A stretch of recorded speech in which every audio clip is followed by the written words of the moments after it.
स्वागत है आपका हमारे यूट्यूब चैनल कबीर ट्यूटोरियल पे। आज मैं आपको आंग्ल मराठा युद्ध की कुछ महत्वपूर्ण घटनाओं के बारे में बताने वाली हूँ। हम पहले इसके तीनों युद्धों के बारे में जानेंगे और इस दौरान हुई संधियों के बारे में भी हम डिस्कस करेंगे। तो चलो शुरू करते हैं। जहाँ दक्षिण भारत में हम जैसे कि जानते हैं कि दिल्ली में मुग़लों का शासन था और मुग़ल सम्राट द्वारा एक नीति बनाई जाती है जो कि हिंदुओं के विरोध में होती है।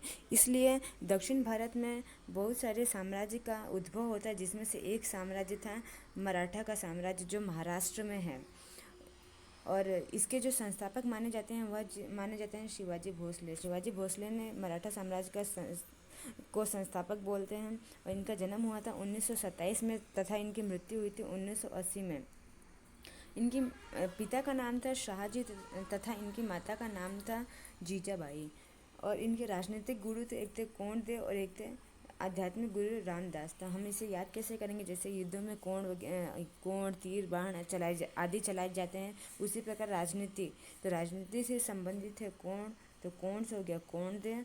तथा आध्यात्मिक नाम जो है वह है राम जी का नाम आध्यात्मिक राम है, तो रामदास। फिर उसके बाद से इनका जो महत्वपूर्ण सबसे पहला सैन्य अभियान किया था इन्होंने बीजापुर के आदिल शाह के विरोध में।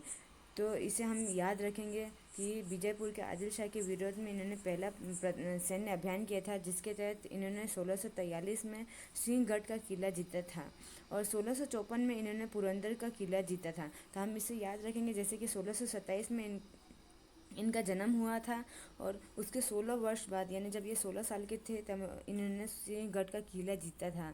और उसके बाद से इन्होंने 11 साल के बाद में पुरंदर का किला जीता 1654 में। उसके बाद शिवाजी ने दो संघर्ष किए, एक तो अफजल खां किसके साथ और एक था शाइस्ता खां।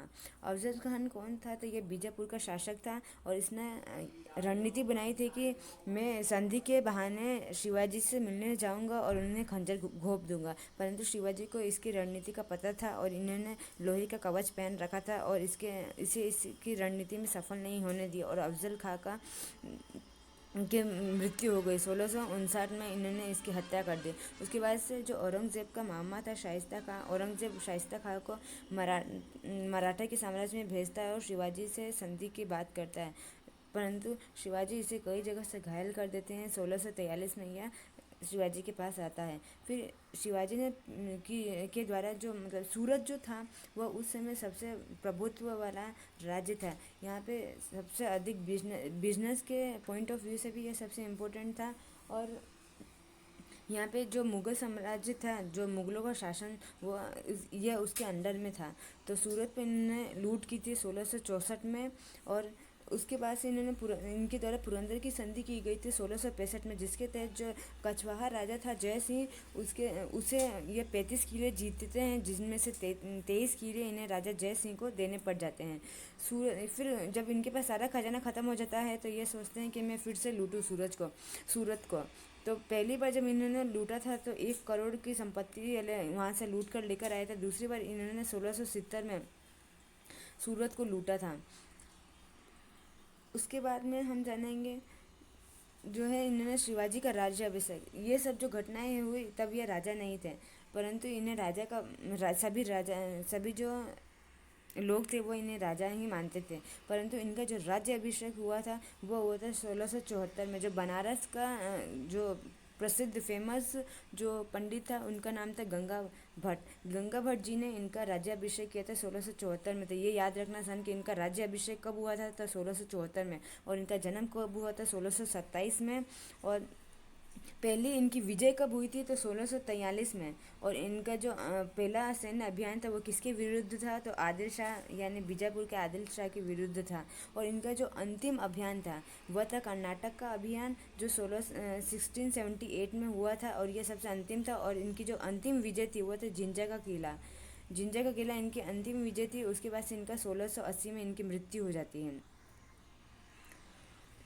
उसके बाद से हम जानेंगे कि जो शिवाजी जो थे वो अपने साम्राज्य में कैसे उसको संभालते थे, कैसे रणनीति वगैरह से। तो इनका जो 8 सदस्यीय मंत्री परिषद थी, जिनमें से जो सबसे उच्च पद था वो था पेशवा का पद। और जो विदेश मंत्री हुआ करते थे उनको हम सुमंत बोलते हैं। तो ये भी याद रखना कि जो विदेश मंत्री उन्हें हम सुमंत बोलते थे। और शिवाजी द्वारा 2 प्रकार के टैक्स वसूले जाते थे, एक था चौथ और दूसरा था सरदेशमुखी। चौथ चौथ जो टैक्स था उसमें 1/4 टैक्स देना होता था, और जो स्वदेश मुखी था उसमें 1/10 देना होता था। और उसके बाद से जैसे चौथ कब वसूलते थे, तो जैसे जिस राज्य ने शिवाजी की अधीनता स्वीकार कर ली है, और तो शिवाजी उनसे टैक्स लेते थे 1/4 कि हम आप पे फिर से आक्रमण नहीं करेंगे, इसके लिए आपको हमें टैक्स देना पड़ेगा। तो वो जो आसपास के राज्य थे, शिवाजी का जो राज्य था उसके आसपास के जो राज्य थे और जो शासक थे वो इन्हें चौथ देते थे। और जो सरदेशमुखी था, जो 1/10 जो कर था, वह यह अपने अपने जो जहाँ इनका शासन था उनके उनके उनके लोगों द्वारा लिया जाता था, क्योंकि यह इसलिए लेते थे कि मैं आपकी रक्षा करता हूँ, मैं आपका ध्यान रखता हूँ, पूरी शासन व्यवस्था चलाता हूँ, तो इसलिए मुझे 1/10 कर देना है। और इन शिवाजी द्वारा छापामार पद्धति से युद्ध किया जाता था, जिसे हम गोरिल्ला पद्धति कहते हैं। गोरिल्ला पद्धति क्या होती है, जिसमें ये जैसे पहाड़ होते हैं और इनकी जो सेना होती थी वो पहाड़ों के पीछे छुपी हुई होती थी, और ये आक्रमण करके फिर से पहाड़ों के पीछे ही छुप जाती थी। यह मतलब छुप छुप के वार करती थी, इसीलिए इसको गोरिल्ला पद्धति या छापामार पद्धति भी कहते हैं। फिर जो शिवाजी के 2 पुत्र हुए, शिवाजी के 2 पुत्र हुए थे, एक थे संभाजी और दूसरे थे रामदास, राजा राम।